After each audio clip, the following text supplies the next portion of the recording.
একদিন এক ভদ্রলোক একটি পাত্রের মধ্যে জল নিয়ে তাতে একটি ব্যাঙ রেখে দেয়। তারপর ওই পাত্রটা নিয়ে গিয়ে উনুনে বসিয়ে দেয়। জল যত গরম হতে থাকে, ব্যাঙ তার শরীরের উষ্ণতা তত বৃদ্ধি করে বিষয়টাকে সহনীয় করার চেষ্টা করে। যদিও ব্যাঙটা চাইলেই খুব সহজেই ওখান থেকে লাফ দিয়ে চলে যেতে পারত, কিন্তু ব্যাঙটি তা না করে বিষয়টাকে সহ্য করার চেষ্টা করে।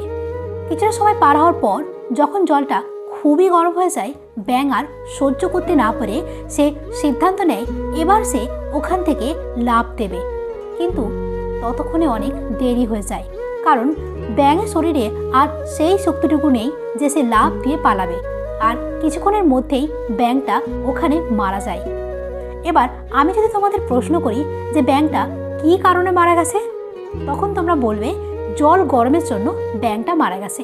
কিন্তু না, ব্যাঙ আসলে জল গরমের জন্য মারা যায়নি।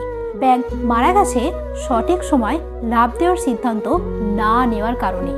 ঠিক তেমনই আমাদের প্রতিটা মানুষের জীবনে স্থান কাল ভেদে একক বিষয়ে সহ্য করার ক্ষমতা থাকে।